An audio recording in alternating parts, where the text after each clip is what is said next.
Kalau saya mengatakan Jokowi sampah, jangan tersinggung, itu bahasa yang umum di media sosial. Kenapa sampah? Karena terlihat dalam pembentukan kabinet ini, ambisi Jokowi dan loyalisnya terus mempertahankan modus politik yang disebut melanjutkan.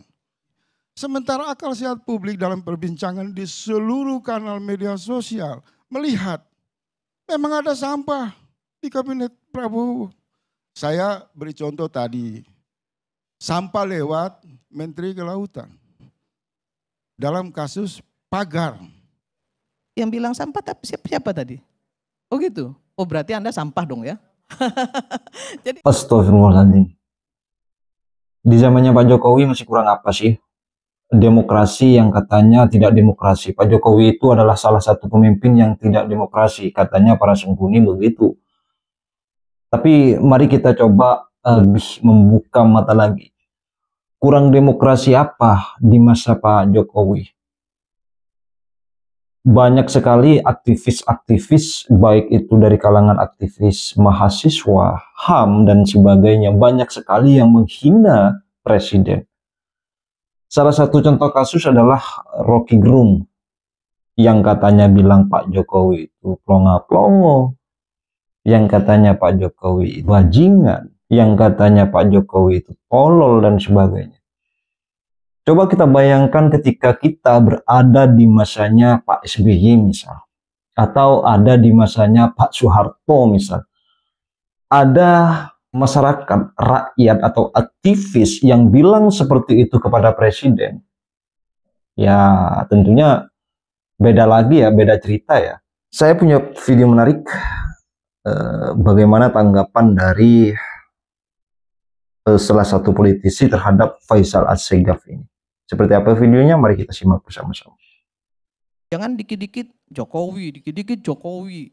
Saya bukan mau bela Jokowi, tapi kalau semua masalah kayaknya ditimpahin dengan Jokowi, kok kayaknya Jokowi ini kayak sampah gitu loh. Ya. Yang bilang sampah tapi siapa tadi? Oh gitu? Oh berarti Anda sampah dong ya? Jadi terkait komentar Jokowi lagi, orang Korengan aja Jokowi yang salah itu ya. Saya heran gitu loh. Ya orang Panuan, orang Korengan, Jokowi yang salah. Nah, saya mau kasih tahu gini, Pak Faisal sama Haris. Jokowi itu hebat. Bagi saya dia presiden yang sangat hebat. Kenapa? Presiden sipil, orang sipil bisa jadi presiden Republik Indonesia 2 periode. Itu luar biasa, belum ada di Indonesia. Selama ini yang kuat itu kan selalu TNI. Presiden yang kuat ya, mulai Soeharto, SBY, itu TNI. Nggak ada gejolak. Wajar TNI di belakangnya. Bung Karno lebih lama. Nah, kalau Jokowi ini sipil loh. Kalau Bung Karno itu pengecualian, itu Indonesia baru merdeka. Nggak bisa kita sandingkan Bung Karno dengan kondisi saat ini, nggak fair. Tidak apple to apple Om. Nah saya mau bilang gini, ini sebenarnya hebatnya Jokowi adalah hebatnya PDIP. 2 periode harus diakui. Sipil mampu menguasai negara ini 2 periode itu luar biasa. Terus kalau tadi Haris bilang soal demokrasi di era Jokowi, kalau menurut saya demokrasi di era Jokowi itu malah kebablasan. Kenapa saya bilang kebablasan? Rocky Gerung bisa mengatain bajingan tolol sama presiden. Kemudian Faisal Assegaf bisa ngomongin presiden macem-macem. Ferry Amsari bisa bikin dirty provokator. Kemudian aduh kalau dipidana zaman Soeharto lebih parah lagi. Zaman SBY teman saya Ferry Juliantono juga di penjara. Jadi nggak usah terlalu cengeng juga lah jadi aktivis. Ya, saya ini pernah juga loh ya. Saya pernah dipecat bahkan dari posisi saya di Pelindo. Pernah dipecat saya karena saya demo. Tapi saya nggak mau cengeng, cemen. Itu yang kedua. Ntar dulu, sabarlah. Ya, sabar. Lu ngomong aja gue perhatiin. gua diem, ya kan, gua dalemin gitu, Fer.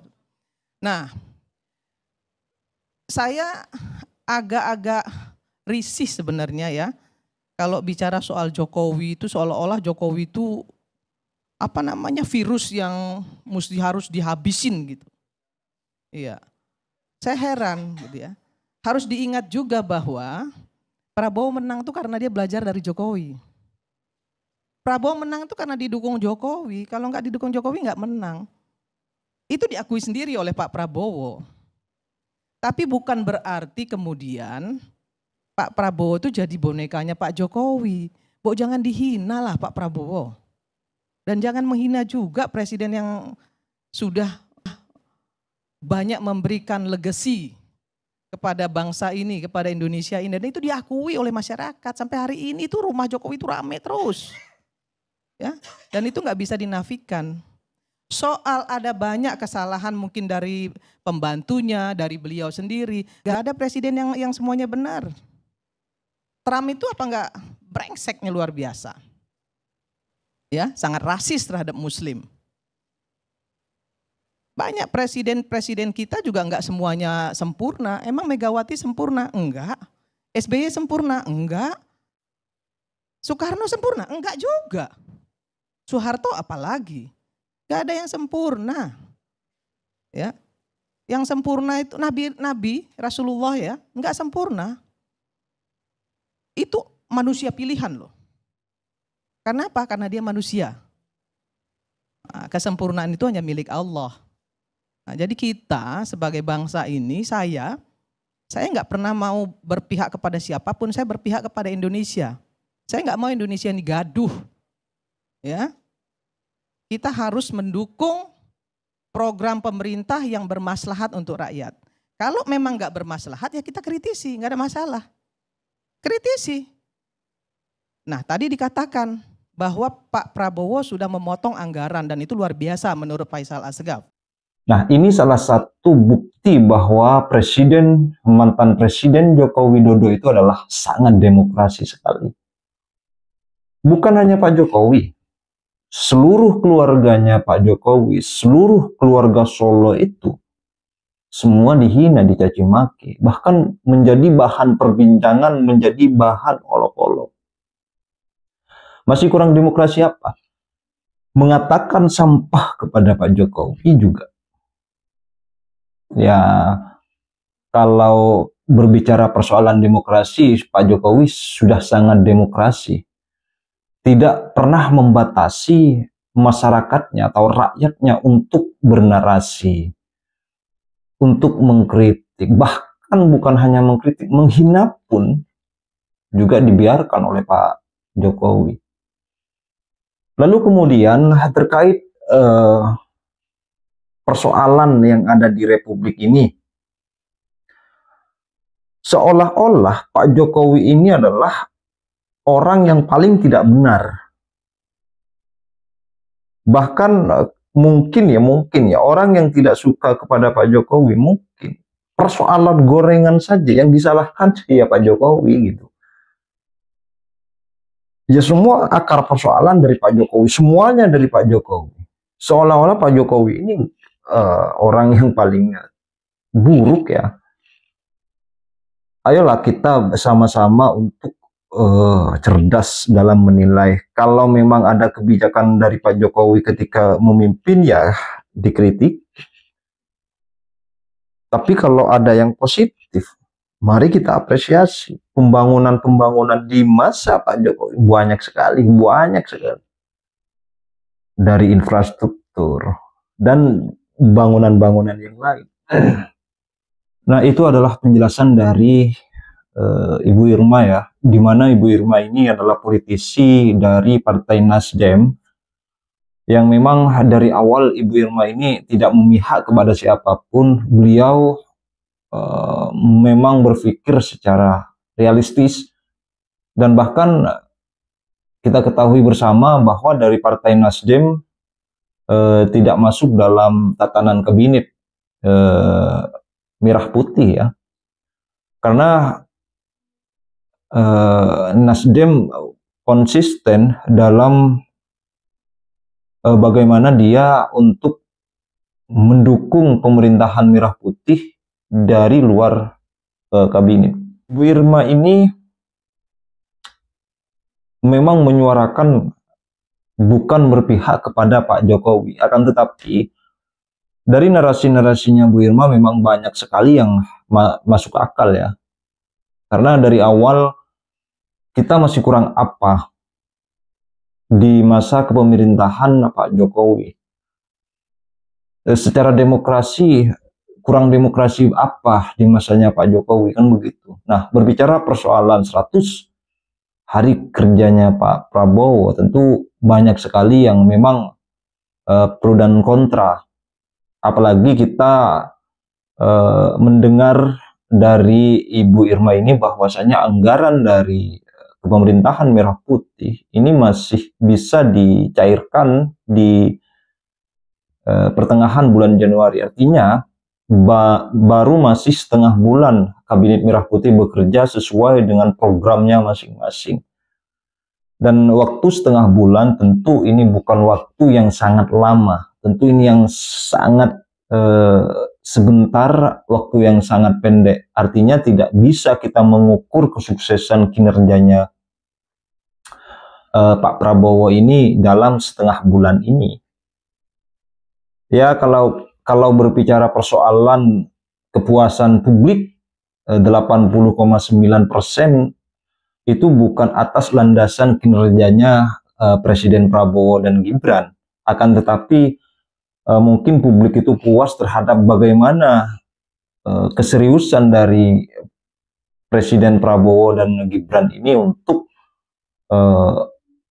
menjalankan visi dan misinya, program-programnya untuk 5 tahun ke depan, sehingga akan menjadikan Indonesia ini benar-benar Indonesia yang emas, ya, benar-benar memulihkan Indonesia begitu. Artinya bisa menjadi singa Asia lah. Nah, itu yang mungkin disampaikan oleh Ibu Irma. Kemudian terkait hubungan antara Pak Jokowi dengan Pak Prabowo ya. Sejauh ini memang banyak sekali orang-orang yang mau Pak Jokowi dengan Pak Prabowo itu tidak akur. Banyak sekali politisi yang menginginkan Prabowo dengan Jokowi itu retak. Karena dua tokoh ini sangat luar biasa sekali bagaimana pengaruhnya terhadap luar negeri, pengaruhnya terhadap perkembangan kemajuan di Republik ini. Banyak sekali orang-orang yang ingin meretakkan dengan berbagai isu yang diangkat. Yang katanya sekarang adalah Pak Prabowo itu bonekanya Jokowi dan sebagainya. Ini adalah hal-hal yang dimainkan, isu-isu yang dimainkan ketika Pak Jokowi menjabat sebagai presiden. Yang katanya bonekanya Megawati, bonekanya partai dan sebagainya. Ini yang bikin ingin sekali hubungan antara Pak Jokowi dengan Pak Prabowo itu retak ya, renggang. Soal Pak Jokowi, kesabarannya memang luar biasa. Tidak ada yang berani meniru kesabaran Pak Jokowi. Ya kita realistis saja, kita berpikir seandainya kalian bagaimana ketika dihina istrinya, dihina ibunya, dihina keluarganya. Apakah tidak akan membalas, kan begitu. Tapi Pak Jokowi ini luar biasa bagaimana beliau untuk meredam emosinya tersebut. Begitu. Ya sekarang setelah beliau lengser dari kepresidenan masih saja disalahkan, disangkut pautkan dengan persoalan-persoalan yang ada di Republik ini.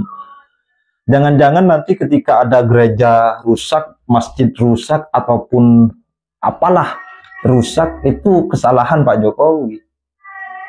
Atau dari persoalan orang-orang Panwan gitu, itu nanti yang disalahkan juga Pak Jokowi. Saya rasa demikian. Terima kasih untuk pendatang baru. Jangan lupa untuk di-subscribe, like, dan tulis komentar kalian di bawah ini. Dari saya, Assalamualaikum warahmatullahi wabarakatuh.